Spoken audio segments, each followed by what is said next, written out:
ನಂತರ alcohol also ತುಂಬ ಅದು ಒಂದು ಬಹಳ ಪ್ರಮುಖವಾದಂಥ ಕಾರಣ. ಎಷ್ಟು ಜನ ಇವತ್ತು ಆಲ್ಕೋಹಾಲ್ ನೋಡಿ, ಹಿಂದೆ ಊರುಗಳಲ್ಲಿ ಯಾರಾದರೂ ಅವನು ಕುಡಿತಾನೆ ಅಂದರೆ ಊರಿಗೆ ಸೇರಿಸ್ತಾ ಇರಲಿಲ್ಲ.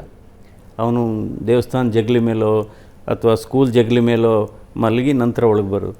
ಇವತ್ತು ಕೆಲವು ಸಭೆ ಸಮಾರಂಭಗಳಿಗೆ ಅವನು ಕುಡಿಯಲ್ಲ ಅಂದರೆ ಕರೆಯೋದೇ ಇಲ್ಲ, ಅವನು ಇನ್ವೈಟೇ ಮಾಡಲ್ಲ. ಅವನು ಸುಮ್ಮನೆ ಬಂದು ಕೂತ್ಕೋತಾನೆ, ಎಲ್ಲರಿಗೂ ತೊಂದರೆ ಆಗುತ್ತಪ್ಪ, ಹಾಗೆ ಈ ಮನಸ್ಥಿತಿ ಇದೆ. ಅದಕ್ಕೋಸ್ಕರ ಇವತ್ತು ಭಾರತೀಯರಾಗಿರೋದೇ ಒಂದು ರಿಸ್ಕ್ ಫ್ಯಾಕ್ಟರ್ ಆಗಿದೆ ಡಯಾಬಿಟಿಸ್ಗೆ ಮತ್ತು ಹಾರ್ಟ್ ಅಟ್ಯಾಕಿಗೆ. ಯಾಕೆ ಜೆನೆಟಿಕ್ ಚೇಂಜಸ್ಸು ಆಗಿದೆ, ಕೆಲವು ಜೀನ್ಸು ಚೇಂಜ್ ಆಗಿದೆ. ಇವತ್ತು ಭಾರತೀಯರು ಭಾರತೀಯರು ಅಥವಾ ವಿದೇಶದಲ್ಲಿರಲಿ, the carry the same risk. So ಈ ಥರ ಆಗಿದೆ.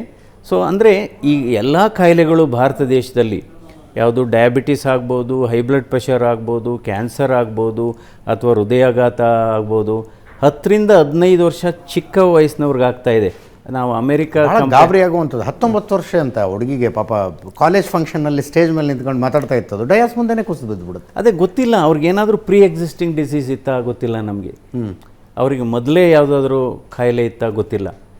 ಇವಾಗ ಅಂದರೆ ಮಾಹಿತಿ ಬೇಕು ನಮಗೆ. ಈಗ ಆಗಿರೋದ್ರಲ್ಲಿ ಅವ್ರಿಗೆ ಆಲ್ರೆಡಿ ಕಾರ್ಡಿಯಾಕ್ ಪ್ರಾಬ್ಲಮ್ ಇತ್ತಾ ಅಂದರೆ ಅದಕ್ಕೋಸ್ಕರ ನಾವು ಒಂದು ಕಾಯಿಲೆ ಪ್ರಮಾಣ ಇವೆಲ್ಲ ಜಾಸ್ತಿ ಆಗ್ತದೆ. ಇದಕ್ಕೆ ನಾವು ತಯಾರಿ ಆಗಬೇಕು. ಯಾಕೆ ಅಂದರೆ ಹಾರ್ಟ್ ಅಟ್ಯಾಕಿಗೆ ಟ್ರೀಟ್ಮೆಂಟ್ ಕೊಡ್ತಕ್ಕಂಥದ್ದು ಅದು ಟೈಮ್ ಡ್ರಿವನ್. ಆ ಹೃದಯಾಘಾತ ಆದಾಗ ಪ್ರತಿ 30 ನಿಮಿಷ ವಿಳಂಬ ಆದರೆ ಚಿಕಿತ್ಸೆ ಕೊಡೋದು, death risk increases by 7%. For every 30 minutes delay, risk of death increases by 7%.